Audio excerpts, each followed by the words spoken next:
In this video we will learn about economic statics and dynamics. We will define economic statics, learn what is economic statics, the importance of economic statics, the limitations of economic statics. We will then define economic dynamics, learn what is economic dynamics, discuss the importance of economic dynamics, and limitations of economic dynamics. So, make sure to watch the full lecture to generate a more clear concept on these topics. The economic theory is divided into two main branches, which are economic statics and economic dynamics. These terms were first introduced by Auguste Comte in social sciences. Stuart Mill made use of these concepts in economics. These concepts were further explained by Ragnar Frisch. Let's look into the definition of economic statics first. Professor Kuznets defines static economics deals with relations and processes on the assumption of uniformity and persistence of either the absolute or relative economic quantities involved. So, what is economic statics? Static economics is a study of factors that are not subject to change. Thus, it can be said that there is a state of equilibrium in static economics. According to Clark, the static factors include population size and its composition, quantity of capital remains constant, production techniques, working of business firms, habits, tastes, and fashions of people. The static economics is characterized by the absence of uncertainty. According to Professor Samuelson, economic static concerns itself with the simultaneous and instantaneous or timeless determination of economic variables by mutually interdependent relations.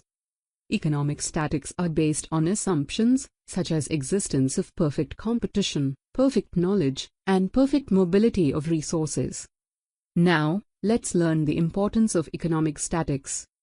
The importance of static economics include: Number 1. Simple and easy method of economic analysis. It is easier to understand and economical in thought. Number 2. Basis of the principle of free trade. The principle of free trade, which was favored by classical economists like Adam Smith, is an integral part of static economics. Number 3. Robbins' definition is also the subject matter. Robbins defined economics as a science which studies human behavior as a relationship between ends and scarce means which have alternative uses. This definition is a part of static economics. Number 4. Gives knowledge of the conditions of equilibrium. It tells that price is determined where demand for the supply of goods is equal. Similarly, income is in equilibrium where planned investment and planned savings are equal. Number 5. Basis of dynamic analysis. Professor Hicks has pointed out that static economics occupies an important role because it gives a lot of information for the proper understanding of dynamic economics.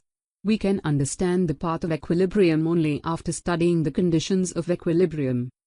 And importance number 6. Keynes' theory is also static in nature. It shows only a once-over change of variables like consumption function, multiplier, liquidity preference, etc. The effect of once-over change of economic variables is studied in static economics.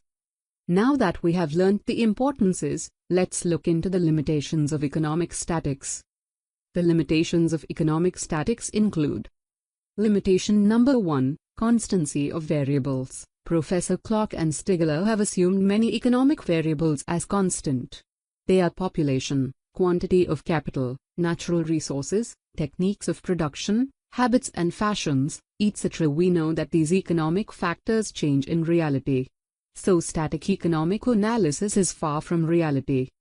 Number 2. Unrealistic assumptions. Static analysis is based on unreal assumptions like perfect competition, perfect mobility, perfect knowledge, full employment, etc. These assumptions are far from the real world.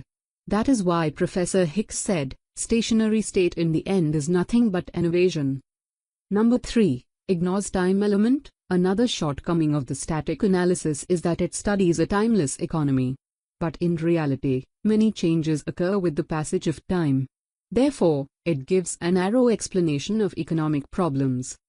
And limitation number 4. Does not explain the path of equilibrium. Static analysis explains only the final state of equilibrium. And comparative statics compares only the two final equilibrium states. It does not show how this new equilibrium has been reached. Though comparative static economic analysis has many drawbacks, yet it occupies an important role in economics. Many important classical laws are a part of static economic analysis. Moreover, it is a simple type of economic analysis. It is easier to understand. After we have discussed all about economic statics, let's look into economic dynamics, starting with definition of economic dynamics. Professor Harrods defines economic dynamic as the study of an economy in which rates of output are changing. So, what is economic dynamics? Economic dynamics is a study of changes in the economic system. The features of dynamic economy as provided by Professor Clark include: Feature number 1, there is growth in the population size. Number 2, there is growth in the capital quantity. Number 3, there is improvement in modes of production. Number 4, many changes occur in organizations. Number 5, efficient organizations take over inefficient ones. And number 6, wants of people increase, leading to changes in the habits of people, fashion trends, and customs. In economic dynamics, an economic system adjusts itself to the various changes over a period of time. So, let's look into importance of economic dynamics. The importance of economic dynamics include: Number 1, study of time element. Time element occupies an important role in dynamic economics. Economic problems concerning continuous change of economic variables and path of change can be studied only in dynamic economics. Number 2, trade cycles. Theories of trade cycles have been advocated only through the introduction of dynamic economics. Theories of trade cycles are based on dynamic economics as they refer to the fluctuations of the different time periods. Number 3, basis of many economic theories. Dynamic economics has an important place in economics because many economic theories are based on it. For example, saving and investment theory, theory of interest, effect of time element in price determination, etc. are based on dynamic economics. Number 4, more flexible approach. Dynamic analysis is more flexible. Models regarding the possibilities of economic change can be developed in dynamic analysis. That is why it has been found a useful mode of study. Dynamic economics is also useful in solving the problems of economic planning, economic growth and trade cycles. Number 5, realistic approach. Dynamic economic analysis is nearer to the reality. In a real world, economic variables like national income, consumption, etc. change irregularly and uncertainly. Moreover, economic variables of the previous period also affect the present economy. And time element occupies an important role in economic analysis. Finally, let's look into the limitations of economic dynamics. The limitations of economic dynamics include: Number 1, complex approach. Dynamic economic analysis is a complex approach for the study of economic variables because it is based on time element. To find solutions of various problems, we have to make use of mathematics and economics, which is beyond the understanding of a common man. And number 2, not fully developed. Many economists like Samuelson and Harrod have developed dynamic approach of economic analysis. They have developed their theories through dynamic analysis. But this mode of economic analysis has not been fully developed. The reason is that factors affecting economic variables change very soon. Dynamic approach is not developing at the speed at which economic factors change.